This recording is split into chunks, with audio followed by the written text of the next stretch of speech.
acontece, e é isso que a gente vem falar hoje, da guerra da Palestina e na guerra do Hamas contra Israel. Não existe Palestina, porque depois isso aí, falar que é guerra da Palestina, gera um problema de neurolinguística muito grave, para depois os países, os muçulmanos e os árabes de outros países pegarem como a história da Palestina.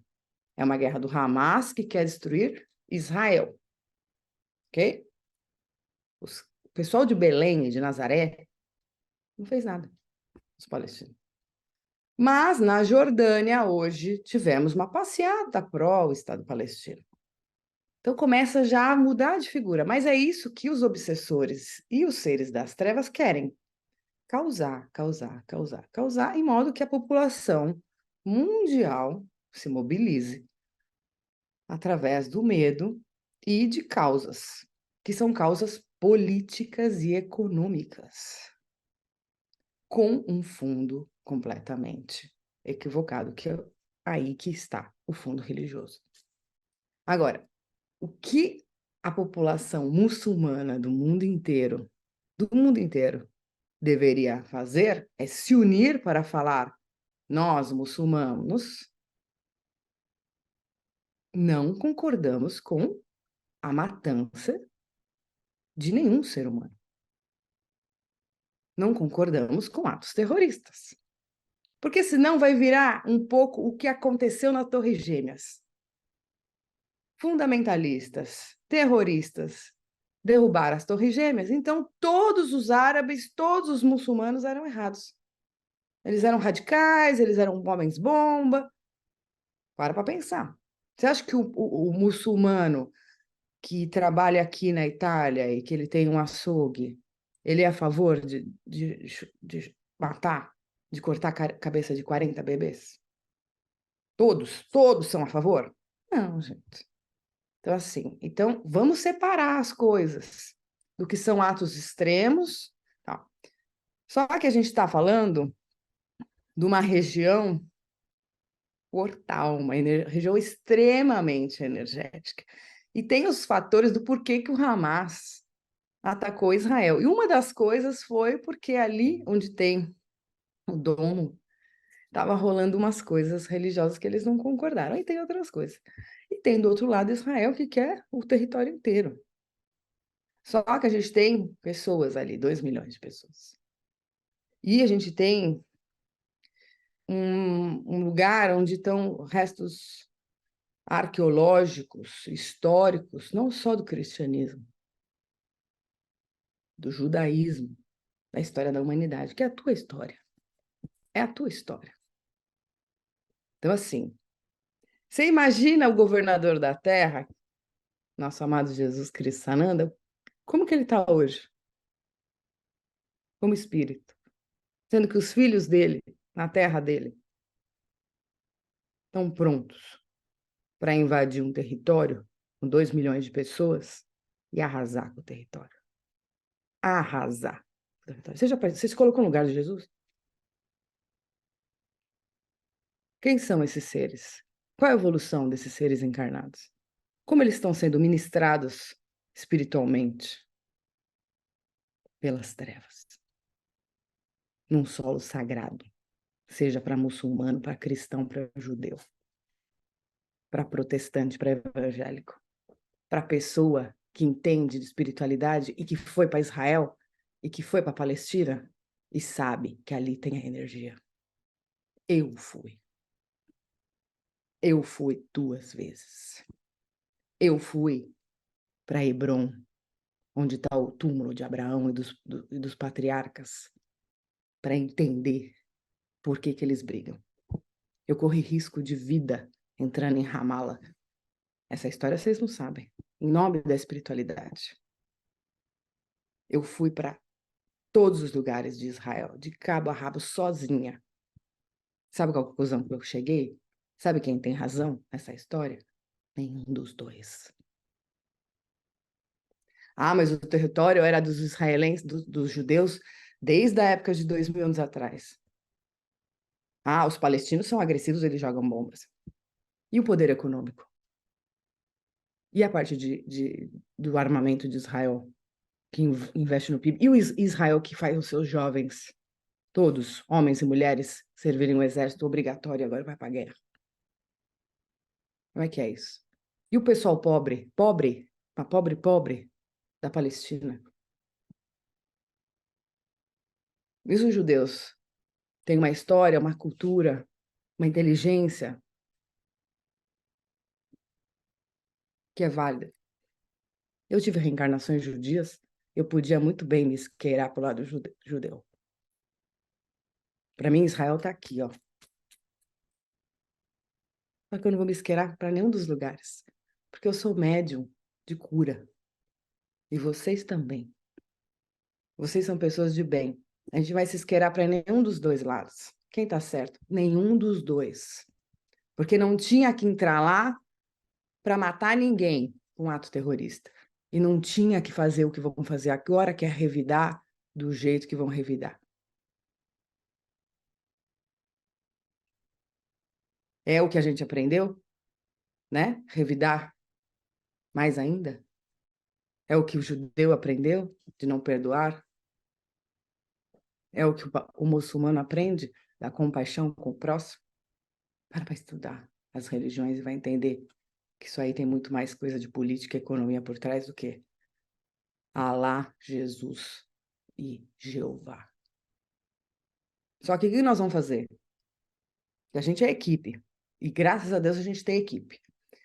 Quando acontece um negócio desse, grave, no mundo, gente, Jesus não fica sentado no trono. Mandou intergalácticos, porque tem bomba nuclear na jogada. Tem equipes e equipes espirituais, absurdamente trabalhando isso. Já sabiam isso. Então, assim, eles estão em solo, equipes, entidades, falanges, guardiões, tem muito espírito da luz mesmo, mas da luz de altas esferas trabalhando esse conflito, que pode gerar um conflito muito maior. Por quê? Porque se o Líbano entra na jogada, o Catar, o Irã, a Jordânia, ali vira algo que vai influenciar você, que dirige o seu carro, tem o petróleo, que você põe toda semana ali para ir no seu curso, na sua faculdade. Você sabia que a maior reserva de petróleo está naquele lugar? Se entrar em guerra, Líbano, Catar, Israel, Palestina, Jordânia, Arábia Saudita, você vai ficar sem gasolina. E vai subir tudo que é preço. E aí vai ter mais dificuldade aonde? Em todos os lugares do mundo. E no Brasil também. Então, assim, é olhar um contexto do alto. Só que a gente é médium aqui.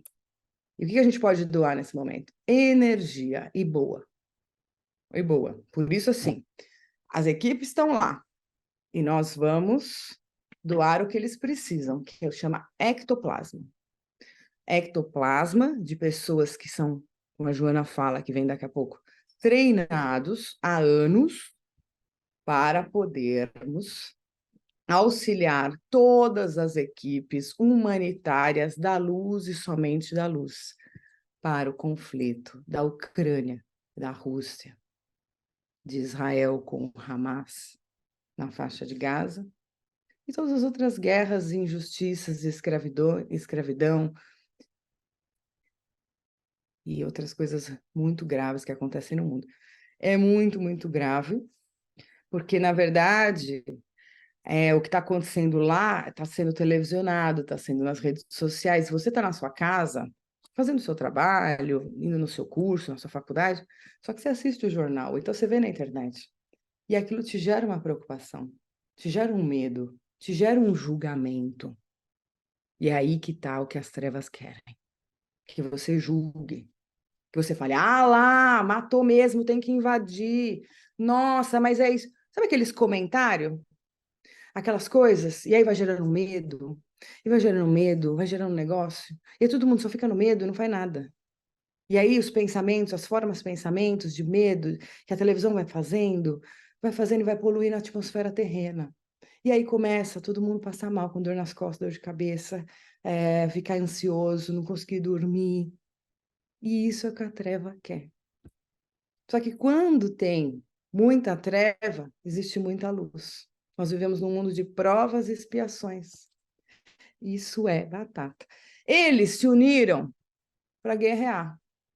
Tem o direito deles. A gente, como ser encarnado e os espíritos da luz, respeitam o livre-arbítrio de todos. Vão responder por isso. Todo mundo responde pelas suas ações. Mas nós também vamos nos organizar. Nós também vamos fechar o olho. Porque uma fechada de olho aqui de 1, 2 ou 3 que eu conheço, uma Ave Maria de 1, 2 ou 3 que eu conheço nesse grupo, já cura dor nas costas. Imagina se doar o ectoplasma concentrado hoje para poder ajudar aquele grupo espiritual que está lá intuindo alguma mãe, algum pai que está desesperado para sair da faixa de Gaza e não consegue. Ou de algum soldado israelense que na hora de executar 10 vai falar, crianças e mulheres, pode ir para o abrigo. Porque tem essa também. Eles fazem um trabalho individual, com cada soldado, com cada político, com cada ser que está envolvido nisso. E aí não é só de Israel, é Palestina. E sim de governantes, senadores, parlamentares, pessoas de dinheiro, que têm empresa nos Estados Unidos da América, que é totalmente aliado a Israel devido à parte econômica, na Europa, na comunidade europeia, na ONU. A ONU não deixa de ser uma grande ordem política, né? Na parte financeira, né? Dos grandes investidores, gente.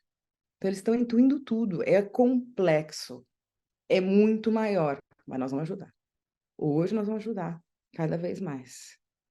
E esse não é um evangelho essencial de emergência, mas é um evangelho de concentração. E uma das coisas da nossa abertura hoje, do relaxamento, e eu quero que vocês se conectem muito com Jesus, porque é Ele. Agora é Ele ali, ó, na terra dele. E a gente vai ter o Pai Nosso em aramaico. Quando você sente o Cristo, quando você sente a energia de que, por mais que fui crucificado, depois a palavra seguiu e segue até os dias de hoje para ter pessoas como vocês que não só creem, mas sim trabalham em prol da paz, em prol de um mundo melhor. E é isso que a gente vem fazer hoje, trabalhar em prol do mundo melhor, mesmo que alguns rebeldes em espírito, doentes emocionais, espirituais, psicológicos, estejam equivocadamente tentando se autodestruir. Lembrem da canção linda de John Lennon, Imagine There Is No Heaven. Se não tivesse nenhuma fronteira,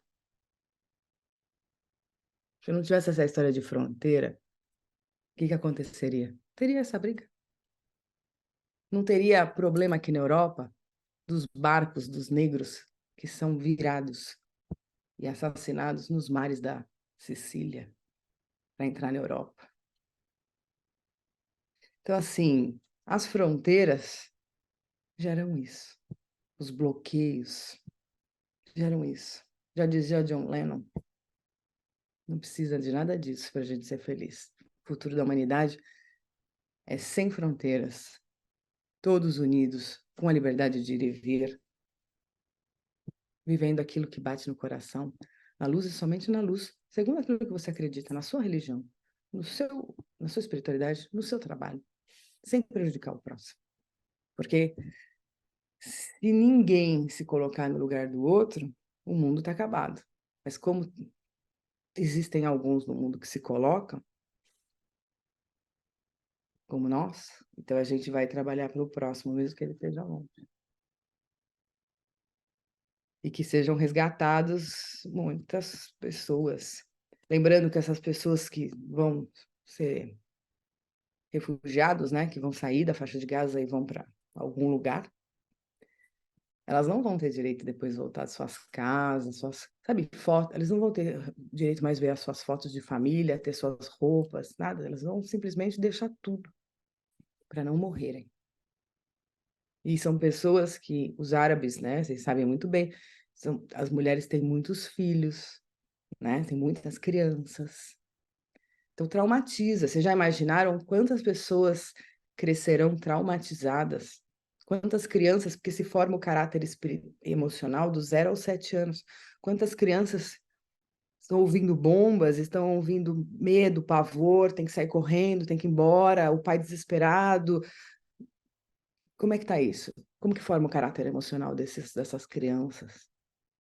Como que uma mãe consegue dar amor e calma, sendo que ela tem que fugir, porque se ela não fugir agora pelo corredor humanitário, ela sabe que ela vai morrer, porque vai bombardear. Então, assim, é complexo. A gente tem que se colocar no lugar do outro em vários campos. No campo espiritual, porque ali está uma região obsidiada, temos que passar na parte do campo emocional, porque a gente tem muita gente equivocada e sofrendo, e nós temos que entender que existirá um amanhã, mas um amanhã que nós vamos trabalhar para ser um pouquinho melhor, tá bom? Ok. Lembrando sempre que ninguém é vítima, todo mundo nasce no lugar certo. Existe algo muito terrível na região da Palestina e de Israel, que cada criança que nasce, que cresce, a educação de ambos os lados é aquele é seu inimigo, aquele tem que ser exterminado, aquele é o mal. Então, essa guerra perpetua e depois ela explode devido a tanta intolerância. E o povo, e não os políticos, se unido, tem o poder de transformação, seja na política, votando certo. Lembrando que o Hamas está no poder há 6 anos. Porque votaram. Lembrando que quem está no poder de Israel, um pulso extremamente duro, forte, também está lá devido à concordância de um povo. Então, assim, tem uma série de nuances que, se o povo se unisse e não fizessem isso de eu cresço com ódio daquele que está mora do meu lado, seria mais simples, né? Lidar com tudo isso. É uma coisa enraizada, enraizada.